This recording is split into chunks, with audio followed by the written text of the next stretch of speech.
So ngayon ay mahalo muna natin yung ingredients ng ating cake na gagawin. Ayan.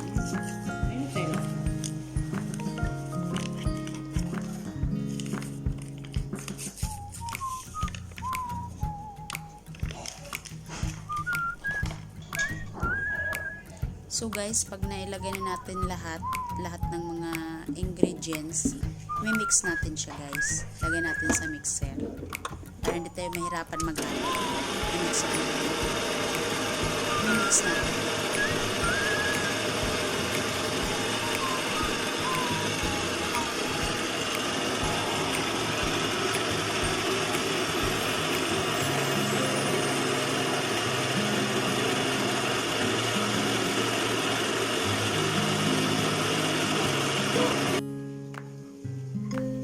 Ayan, na-mix na natin yung mga kailanganin natin. Lagyan natin toppings yun mamaya eh.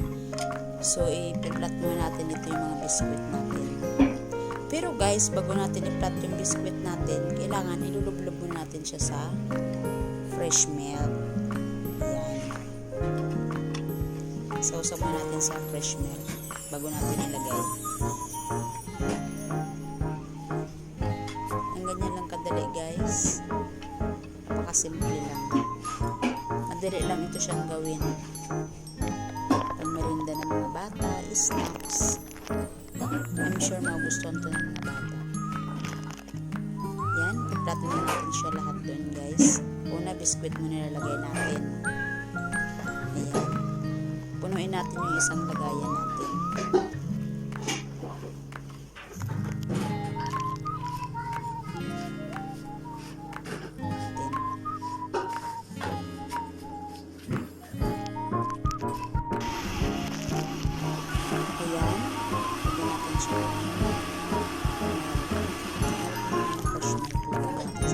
Para siya ay lumambot. Pagkatapos na nalagay natin yung cream na minix natin kanina, yan, nalagay natin sa taas ng biscuit. Lagyan natin lahat, make sure natin na malalagyan lahat ng biscuit.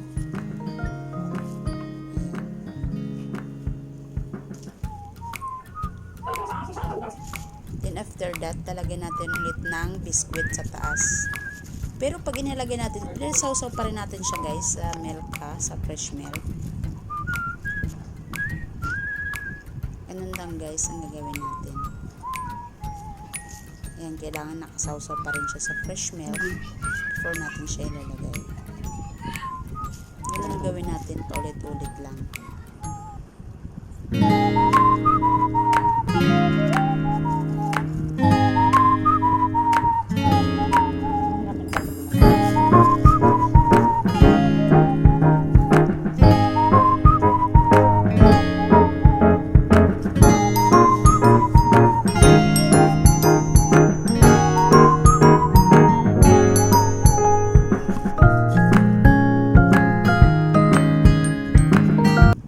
Ayan guys, hanggang 3 layer lang tayo maglalagyan ng biscuit.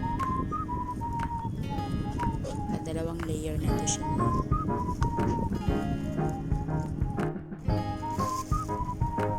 Ayan, pa 3 layer na tayo. So guys, ang gawin natin, punuin na natin yung isang tray.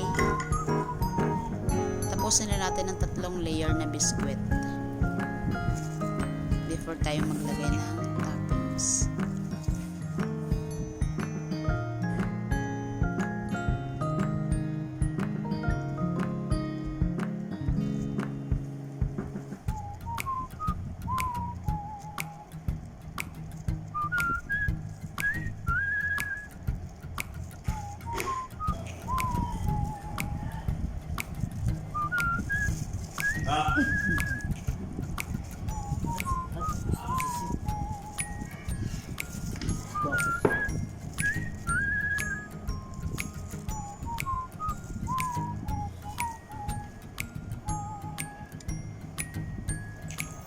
Ayan guys, tapos na natin yung 3 layer na biscuit. So, ilalagay natin yung toppings natin. Yung ano din, yan din ang cream. Guys, para mas maganda nilagyan namin ng kulay, nilagyan namin ng 3 spoon na Nutella para magkaroon siya ng kulay. Ngayon guys, ilagay natin sa taas. Spread lang natin siya guys. Kalat lang natin lahat sa taas.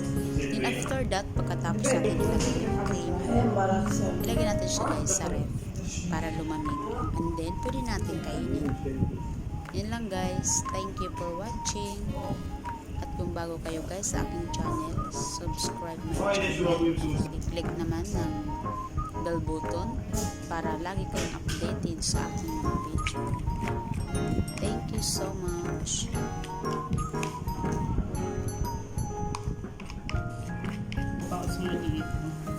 Dapat maglagay tayo ng ano.